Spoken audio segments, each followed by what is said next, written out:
when we got this thing going on. Texas beats Nebraska, which knocks them out of where they thought they would be. And Nebraska has all this reason to beat them, and they can't.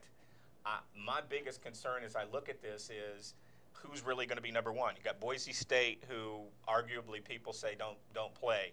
Our guest last week, Thaddeus Bullard, said, "Hey, I played in the SEC. Those guys would lose 4 games in the SEC." That's kind of a broad statement, but there's something to be said for that.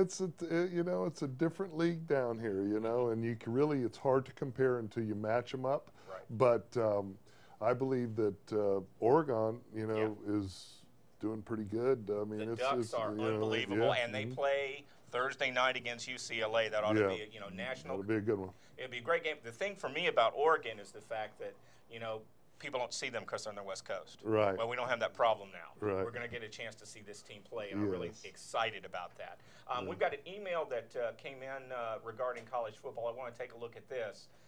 This email is Mark from Tama says, "Why can't Ohio State win the big game? They're number one for a minute and a half. Yeah. And I don't know. You're gonna have to ask Jim Tressel about that. My thing about watching Ohio State is they don't seem to have that killer instinct. He's a great coach and he's a great motivator and he's consistently excellent. But when it comes down to the big one, the killer, he doesn't have it. And that surprises me because normally in the day they had that, Right. and it's sort of a tradition up there. So I don't know. The quarterback's a great quarterback, and he's gonna do some good things too. So we'll just have to see. Yeah, we're gonna have to. Well, we're talking a lot. We got a call coming in. Caller, go ahead. You're on Sports Sound Off. Hey, how you doing? I like the show. Oh, thank you. Thanks for calling in. What's your question? I just got a little quick question. I just wanted your opinion on Ohio State last week. I'm going to hang up now. Just All right. keep up the good work. Thanks. Well, I can tell you, Ohio State, you guys had a chance to really show you were good. And what you showed is that you didn't have the instinct. And for me, it's not a downer of the Big Ten. It just, for me, Ohio State's not doing it.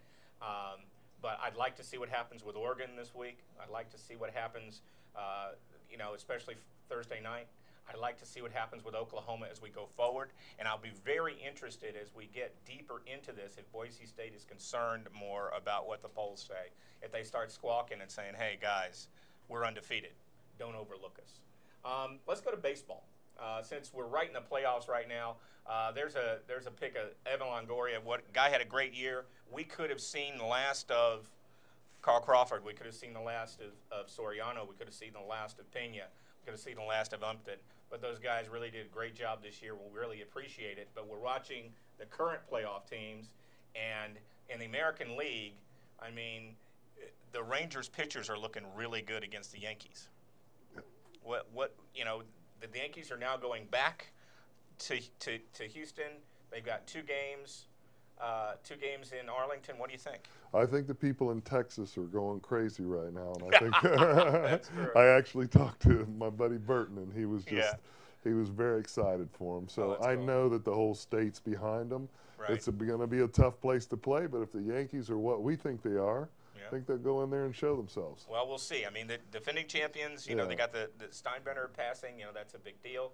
As we go further into the playoffs, that our scoreboard shows the Rangers up 3-1, but of course the game just ended a couple minutes ago. It's now 3-2. The Yankees are going back only 1 game back, but they've got to win both those games. Yeah. And the Phillies and the Giants are playing right now. The Giants look unbelievable. The pitchers look tremendous against the Philly bats. I don't know if it's the Philly bats are anemic right now and Charlie Manuel needs to do something with that lineup, or it's the fact that those Giants pitchers are so good, but they looked really good the last couple games. Lincecum was unbelievable. It's just amazing to watch. He beat the junk out of Holiday. I mean, and Holiday just pitched a no-hitter. So that's just it. You got aces out there. One of the reasons why a week ago or so I said I didn't expect the Yankees to do well is the arms that they were up against. Cliff Lee and Holiday and Lincecum, and these guys all are looking great. I'm really looking forward to that. If any, let's see. We have an email question. Ruben from Tampa is asking, can CC Sabathia keep the Yankees in the World Series chase? Well, he's going to get a chance in Game 7 I think so. if he gets there. You're right. I get the feeling that there won't be a Game 7. I get the feeling that the Rangers will close it in 6. Somebody can harass me if you want on Facebook about that or send me a comment. But you heard me say it on the air. I think the Rangers win this in 6. You know, the Yankees have been fighting for their lives in the Bronx, and then they're leaving. Derek Jeter, local resident in the offseason, we may see him pretty soon. I hope not. I hope we see these guys come out of the 6th game and make it a 7th and see what happens. Yeah, well, we'll see. I don't know. I'm really not going to disagree sure. with you on this one. I don't know. We'll see. I mean, you know, it's watching it. I'm just not so sure. Yeah, I understand. If anyone has any questions or comments for us here on the show, you can reach us via email at sportssoundoff@aol.com. You can also reach us on Facebook at sportssoundoff. You can also find shows archived on YouTube if anyone's interested in doing that as well. I want to take this few minutes here as we're about to end the show to thank all of our fans. Tonight's keyword for those that are fans on Facebook is Jesuit. You know what to do with that if you're a fan. And I want to thank you for being a fan. Especially, I want to thank you, Joe, for being here with us. We definitely want to hear more about what's happening with your excitement with the Tahitian Inn as we go along. And for those that are Sports Sound Off fans, you may get a chance to do that. Upcoming guests here at Sports Sound Off, Ernest Graham, running back for the Bucs, will be here. Also, Chris Hovan, former defensive lineman for the Bucs, and currently Rams defensive lineman. He's on IR this year. He had some back surgery, and we wish Chris good recovery and the best. I want to thank you. I want to thank those that called in. I want to thank those that emailed in. I especially would like to thank our fans who keep us going, and our underwriters and sponsors at Team Alita, who's the IT specialist that makes our website look so good.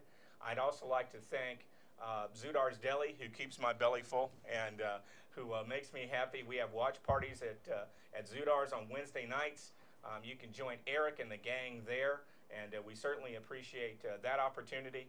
And more than anything else, I'd like to thank our fans. If you're interested in being a sponsor or underwriter and be seen on Sports Signed Off, you can find us on Facebook or YouTube, or you can contact me at sportssoundoff@aol.com.